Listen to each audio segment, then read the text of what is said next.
Les bouteilles haute pression sont des réservoirs métalliques conçus pour entreposer des gaz et les évacuer à haute pression. Pensez aux extincteurs d'incendie et aux réservoirs d'oxygène. Ces bouteilles, qui peuvent sauver une vie, ont souvent un contenu inflammable. Le défi est donc de les concevoir pour qu'elles soient sécuritaires, mais tout de même faciles à utiliser. Ces bouteilles sont fabriquées en chrome molybdène, soit un alliage d'acier contenant du chrome et du molybdène. Au départ, ce sont des rondelles traitées thermiquement à 730 degrés centigrades pendant 36 heures. Elles sont maintenant plongées dans le premier de 5 bains de produits chimiques chauds qui contribueront à la malléabilité du métal. Après une brève période de séchage, chaque rondelle se retrouve sur une matrice. Ce procédé s'appelle emboutissage profond, car une série de machines forgera graduellement la rondelle en un cylindre. Une presse à mandriner commence à étirer le métal, appliquant une force de 800 tonnes, soit le poids de 2 gros porteurs pleins à capacité. Façonnée d'une seule pièce de métal, la bouteille n'aura aucune soudure. C'est une mesure de sécurité clé. Une fois la rondelle forgée, un mort en acier retient la presse et le cylindre s'échappe. Une autre presse l'étire encore plus. Cette machine applique 250 tonnes de force afin de continuer à former les parois de la bouteille. Ce liquide est un fluide de refroidissement qui empêche la surchauffe. Le cylindre passe dans 3 presses et chacune l'étire d'un autre 60 %. Cette presse façonne le fond scellé en une forme concave qui le renforce. La bouteille pourra ainsi supporter jusqu'à 1000 fois plus de pression qu'une canette d'aérosol de cuisson.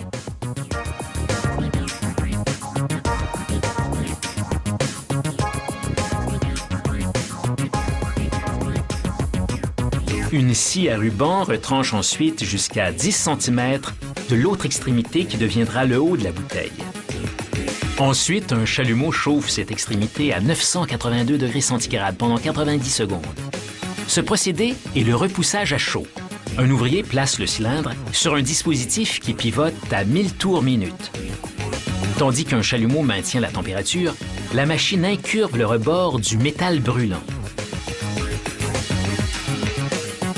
Ainsi, la machine ferme graduellement l'extrémité supérieure et façonne 2 zones arrondies, l'épaule et le goulot.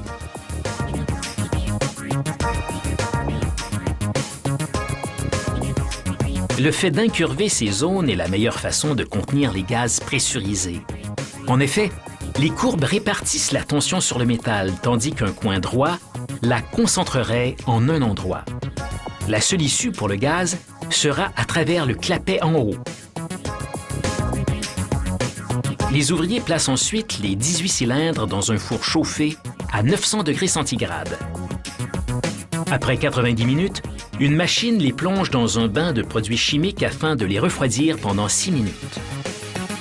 Les cylindres sont ensuite chauffés à nouveau à 650 degrés centigrades pendant 90 minutes, puis refroidissent pendant 2 heures. Ces transitions entre le chaud et le froid renforcent le métal et le rendent quelque peu malléable. Un outil découpe le goulot et filette l'intérieur. Une fois le clapet vissé dans le goulot, on obtient ainsi un excellent dispositif d'étanchéité. Les ouvriers nettoient la surface des bouteilles à l'aide d'un procédé appelé le décapage au sable d'acier. Une machine envoie ces minuscules boulettes d'acier sur les bouteilles à très haute vitesse. On les teste ensuite en les remplissant d'eau. Elles sont scellées et immergées. La machine ajoute de l'eau dans la bouteille et évalue à quel point elle résiste à la pression supplémentaire. L'intérieur est rincé avec de l'eau chaude, puis séché et nettoyé en y soufflant de l'air purifié.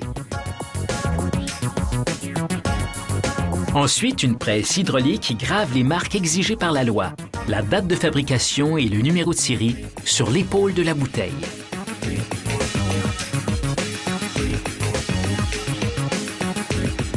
Une machine étire un collier d'acier sur le goulot. Un autre dispositif visse solidement le clapet afin d'obtenir un joint étanche. Après un passage à l'atelier de peinture, les bouteilles haute pression sont prêtes à être remplies et à gérer des situations d'urgence.